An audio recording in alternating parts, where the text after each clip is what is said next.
답변을 조금 더 듣게 되는 친구들의 큰 특징 중에 하나는 본인만의 스토리로 본인만의 진실된 퇴사 사유를 이야기하면서 미래지향적인 관점으로 나 그 기업에서 이런 것들을 어떻게 하고 싶다, 요 한 줄의 차이가 있더라고요.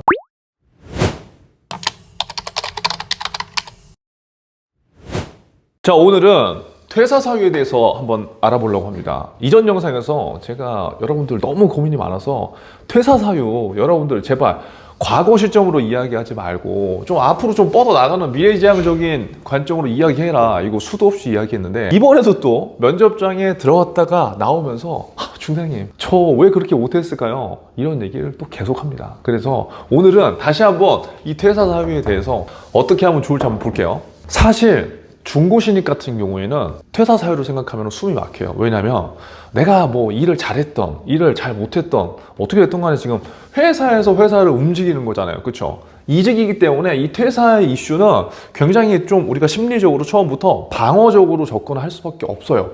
그거를 면접관 분들도 알아요. 회사에서 회사를 움직이는데 여러분들 뭐 엄청난 어떤 미래의 비전을 갖고 움직일 수도 있지만, 뭐 예를 들어서 연봉이라던가 복지라던가 비전이 보이지 않아서 우리가 직장을 퇴사하거나 이직할 수 있는 거잖아요. 그러니까 이러한 것들은 면접관 분들이 너무나 잘한다니까요. 이게 면접관들도 다 경험을 해봤던 거기 때문에 그거 다 공감한다고. 근데 중요한 건 이게 우리가 면접장이잖아요. 그렇기 때문에 지금 우리가 이제 면접을 준비함에 있어서는 이전 영상에서 이야기한 대로 자꾸 제가 연봉 때문에 퇴사했어요, 제가 복지 때문에 퇴사했어요, 제가 사람 때문에 힘들어서 퇴사했어요, 제가 뭔가가 불만이어서 퇴사했어요, 이런 식의 생각과 이런 식의 답변을 하게 되면은 면접관분 입장에서 어떻게 했어요? 그 과거의 이슈를 보고 아, 이 친구가 우리 회사에서도 같은 상황을 반복하지 않을까? 라는 물음을 가질 수밖에 없는 거예요. 그러니까 중요한 건 네가 왜 퇴사를 했어? 그 진짜 이유를 우리는 막 설명하려고 해요. 물론 중요하죠. 그런데 면접관분들 입장에서는 이 친구가 과거와 동일한 이러한 사례로 우리 회사에서도 또 그렇게 하면 어떨까? 라는 그런 생각을 갖고 있기 때문에 그 의문을 풀어줘야 된다고요. 이게 뭐예요? 이게 지금 관점 전환이겠지. 우리가 이런 상황을 알고는 있지만 그럼에도 불구하고 퇴사 사유 자체가 심리적으로 이제 압박을 받는 질문이다 보니까 소극적으로 준비를 할 수밖에 없단 말이에요. 대부분 그래서 많이 사용하는 방법이 저는 이전에 직장에서 이러이러한 것들을 해봤는데 이런 게 조금 아쉬워서 뭔가를 더 해보고 싶어서 제가 지금 당사에 지원을 했어요. 예를 들어서 이렇게 이제 그래도 조금 더 빌드업을 시켜서 가는 생존자들이 많단 말이에요. 이게 뭐 나쁜 전략은 아니죠. 그런데 여기서 잘 생각해보면 이러한 답변으로 퇴사 사유를 잘 넘어가는 친구들도 있어요. 그런데 여기에 빠진 게 있어. 뭐냐? 본인의 진실성이 없는 친구들이 많다고요. 그러니까 퇴사 사유에 대한 답변을 퍼펙트하게 스크립트를 만드는 거는 대부분 지금 한단 말이에요. 그런데 거기에 빠진 건 뭐다? 이 진실성. 이 진실성은 나만의 스토리이기 때문에 나밖에 없는 이유거든요. 근데 이것도 지금 영상과 어떤 글들을 보고 거기에 껴맞추기 식으로 퇴사 사유를 준비하고 있다고요.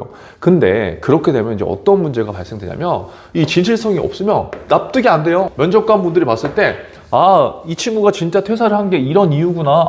진짜 그랬겠네. 이런 공감의 법칙이 들어가야 돼요. 이거 생존 필살기 나오잖아요. 공감의 법칙. 그 공감의 법칙이 적용되지 않으면 상대방이 납득이 안 돼. 그렇기 때문에 우리는 퇴사 사유를 이야기를 할 때 진실성이라는 걸 넣어줘야 된다고. 진실성. 그러면 이 진실성은 어디에서 나오냐? 나에 대한 생각과 나에 대한 어떤 행동 경험 기반으로 이 진실성이 나오는 거죠. 면접관으로서 모의 면접을 진행해 보면은 퇴사 사유를 정말 수없이 많은 친구들이 이야기를 하는데 그 답변에 이 진정성, 진실성이 들어가 있는 친구들의 답변은 이게 듣게 돼요.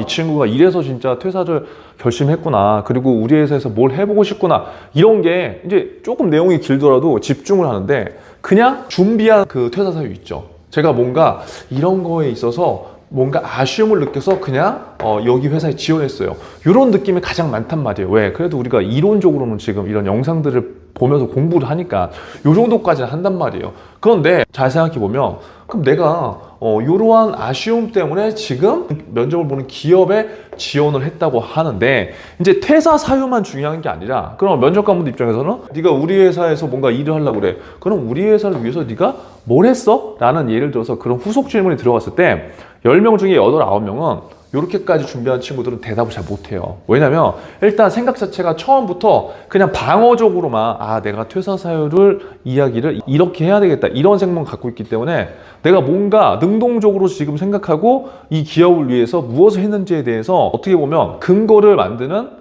힘이 부족하더라고요, 보니까. 그래서 여러분 한번 편안하게 생각해 보세요. 퇴사 사유라는 거는 진짜 이 친구가 왜 과거에 퇴사를 결심을 했고 그 퇴사 결심을 해서 만약에 우리 회사에 이제 지원을 한다고 한다면 여기에서 만약에 아까처럼 이 친구가 우리 회사에서 뭘 하고 싶어서 지원했대.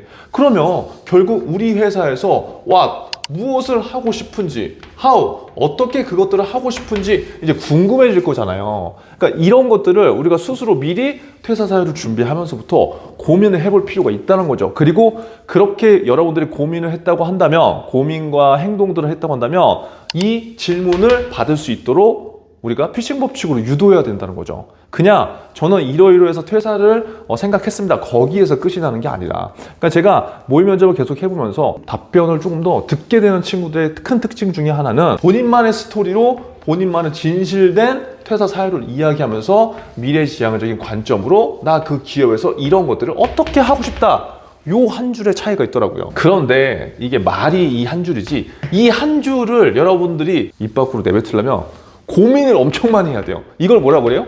이걸 그래서 우리가 T포인트라고 하는 거죠.